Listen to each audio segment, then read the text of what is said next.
100 Day Challenge for 100 Tricks and today is day number 63। तो यहाँ पे बहुत इंपॉर्टेंट वीडियो मैं आपके लिए लेके आ चुका हूँ, that is limiting reagent. Okay, तो बेस्ट ट्रिक मैं बताने वाला हूँ। इसके क्वेश्चंस आप 10 सेकंड के अंदर कैसे सॉल्व कर सकते हो। Neat and JW point of view पूरा वीडियो एंड तक जरूर देखिएगा, बहुत इंपॉर्टेंट वीडियो होने वाली है। ऐसे क्वेश्चंस एग्जाम में आपको जरूर मिलते हैं, that is 5 moles of A react with 20 moles of B, calculate the number of moles of C formed. Okay, so 5 moles अगर हम यहाँ पे बात करते हैं तो ये इसके साथ रिएक्ट करता है, तो कितने मोल्स सी फॉर्म होगा वो आपको बताना है। रिएक्शंस भी आपको दिए जाएंगे, ठीक है। तो इस रिएक्शंस को कैसे सॉल्व करना है लिमिटिंग रिएजेंट के थ्रू, वो मैं यहाँ पे ट्रिक बताने वाला हूँ। यहाँ पे जस्ट एक एग्जाम्पल देख लेते हैं। If A is reacted with B to forms A B, here 1 mole of A is reacted with B, और वहाँ पे आपको क्या मिलता है, 1 मोल ऑफ ए भी मिलता है। यही चीज़ मैं अगर थोड़ा अलग तरीके से बोलूँ तो ऐसा कुछ होगा, 1 mole of A is reacted with 5 mole of B, then what much A B is form. तो आपको बताना है लॉजिक क्या होगा। 1 मोल जो है वो 1 मोल के साथ ही रिएक्ट कर सकता है, ठीक है। 1 mole of A will react only 1 mole of B. 4 moles जो रहेंगे, that extra 4 moles are left and that is known as excess reagent। तो इसको हम काउंट करेंगे as an excess reagent। A is known as limiting reagent as 100% use हो जा रहा है, उसका कंजप्शन हो जा रहा है, क्योंकि 1 मोल जो है वो पूरा रिएक्ट हो जा रहा है। और इसके हिसाब से आप क्वेश्चंस को सॉल्व कर सकते हो। Okay, here is the trick for you. दिखने में बड़ा दिख रहा है 5 स्टेप, पर जब मैं बताऊंगा करके तो 2 सेकेंड के अंदर आप इसके आंसर्स निकाल सकते हो। Okay, first one, right the number of mole of reactant and product given in the question. तो सबसे पहले आपको नंबर ऑफ मोल्स लिख लेने हैं, कितने क्वेश्चंस में दिए गए हैं। जैसे कि ये क्वेश्चन की अगर हम लोग बात करते हैं, 5 मोल्स ऑफ ए के लिए दिया गया है एंड 20 मोल्स ऑफ बी के लिए दिया गया है, समझ गए। तो ये पहला स्टेप है। Next step is write the stoichiometric coefficient. Stoichiometric coefficients क्या होते हैं, जो आगे के मोल्स दिए रहते हैं आपके नंबरिंग रिएक्शन में जो दिए रहेंगे, that is 1 for this, 2 for this and 3 for C.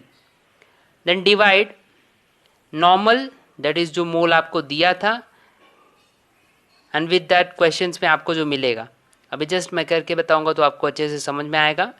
Minimum ratio निकालना है आपको, एंड देन उसके बाद मोल मोल एनालिसिस करना है। जस्ट एक बार करके दिखाता हूँ मैं आपको, तो समझ में आएगा कैसे सॉल्व करना है आंसर को। क्वेश्चन ये है हमारे पास, 5 moles of A is reacted with 20 moles of B, calculate number of moles C formed and the reaction is this। Okay, so reaction is this, that is A is reacted with 2 mole of B and form C। तो सबसे पहला step क्या था हमारा, write the number of moles। first step, write the number of moles।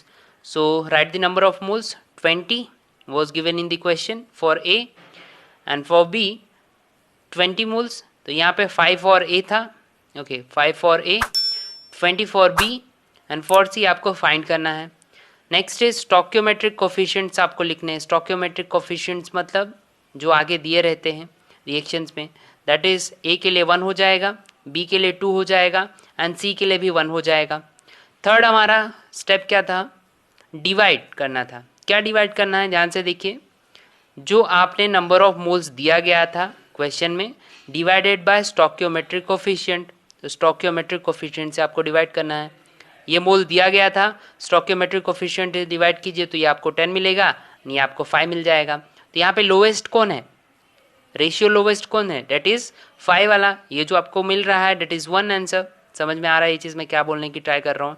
यहाँ पे जो आपको मिला है that is 5/1, that is the limiting reagent, और ये है आपका एक्सेस रिएजेंट। ये पहला आपने पकड़ लिया। तो यहाँ तक हमें पता चल गया, रेशियो हमने ले लिया, मिनिमम रेशियो हमें पता चल गया कौन सा था, 5 वाला था। देन आपको क्या करना है, लास्ट में मोल मोल एनालिसिस करना है। मोल मोल एनालिसिस कैसे करोगे, just write this, mole of A upon stoichiometric coefficient, mole of B stoichiometric coefficient that is 2 and mole of C stoichiometric divided by 1। Okay, अब हमें कंपेयर क्या करना है, लिमिटिंग रिएजेंट, और लिमिटिंग रिएजेंट को एज एन बेस मान के सी को कैलकुलेट करना है, तो इसको ही हमें देखना है। तो लिमिटिंग रिएजेंट फॉर ए कितना था आपके पास, 5, ठीक है। यहाँ पे ध्यान से देखिएगा, लिमिटिंग रिएजेंट फॉर 5/1 था। Limiting reagent for C moles के लिए अगर हम लोग ये करते हैं फॉर्मूला, डेट इज n/1। तो यहाँ पे आपको क्या मिलेगा, क्रॉस मल्टीप्लाई करोगे, that is number of moles for C will be 5, that is the correct answer. Simple सा वे है। फर्स्ट नंबर ऑफ मोल्स लिख लीजिए, स्टोइकियोमेट्रिक कोफिशिएंट्स लिख लीजिए, रेशियो निकालिए, लोवेस्ट रेशियो फाइंड कर लीजिए। मोल मोल एनालिसिस मतलब for A, for B, for C and number of coefficient से डिवाइड कर दीजिए। अगर जिसको कंपेयर करना है उसके, जैसे कि यहाँ पे हमें C फाइंड करना है तो हमने C के लिए सारे डायरेक्ट लिमिटिंग रिएजेंट को अटैच करा के आंसर फाइंड कर लिया। अगर हमें B के लिए करना होता तो B के लिए भी हम कर लेते। समझ गए। एक और क्वेश्चन हम लोग देखते हैं तो शायद ये डाउट आपका क्लियर हो जाएगा अच्छे से। A is reacted with B which forms A2B3। समझ में आया। अब इनिशियल मोल जो दिया गया है 6 mole for A, 20 moles for B taken. After the reaction calculate limiting reagent and calculate the moles for A, B and A2B3। Question समझ गए आप। ओके अब हमें रिएक्शन दिया गया है, जैसे कि यहाँ पे मैंने बताया आपको रिएक्शन ये हमारे पास दिया गया था। तो रिएक्शन में A2B3 है, इसको पहले हम बैलेंस कर लेते हैं तो ये 3 बन जाएगा, A2 बन जाएगा, नॉर्मल सी बात है। पहला स्टेप क्या था, मोल्स लिखिए। क्वेश्चंस में क्या दिया गया था, 6 and 20, 6 and 20 for A and B लिख लिया हमने। C के लिए हमें फाइंड करना है, दैट इज मतलब A2B3 के लिए हमें फाइंड करना है। देन स्टोइकियोमेट्रिक कोफिशिएंट्स क्या दिए गए थे, 2 फॉर 3 एंड इसके लिए 1। रेशियो निकालिए तो 6/2 हो जाएगा, दैट इज 3। यहाँ 20/3 हो जाएगा 6.1, और इसके लिए तो हमें निकालना ही नहीं है। इन दोनों में से एक्सेस कौन सा है, तो ये एक्सेस रिएजेंट है, ये हमारा लिमिटिंग रिएजेंट हो गया। Then last step is mole analysis, तीनों को एक साथ लिख लीजिए। देन नंबर ऑफ कोफिशिएंट से डिवाइड कर दीजिए, 3, 2 एंड डिवाइडेड बाय 1। अभी हम यहाँ पे कंपेयर किसके लिए करते हैं, चलो हम लोग पहले C फाइंड कर लेते हैं। ठीक है, ये लास्ट वाला जो हमारा है उसको फाइंड करते हैं लिमिटिंग रिएजेंट को ऐसे बेस मान के। तो इन दोनों को एक साथ लेके आ जाइए। Number of moles for A आपको दिया ही गया था क्वेश्चन में, 6 पुट ऑन कर लीजिए। 6/2 कितना आंसर निकलेगा, 3। तो ये हमें C के लिए मिल गया, इसका आंसर क्या निकलेगा, 3। अब यही चीज़ मैं अगर B के लिए करता हूँ तो B के लिए कैसे फाइंड करोगे, ध्यान से देखिएगा।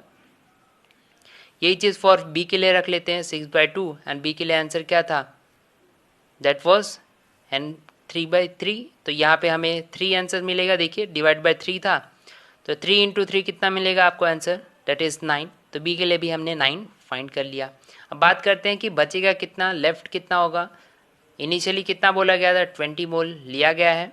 रिएक्शन में कितना कंज्यूम कर रहे हो आप B के लिए, 9 मोल कंज्यूम कर रहे हो, तो बचा कितना, 11 लेफ्ट हुआ फॉर B।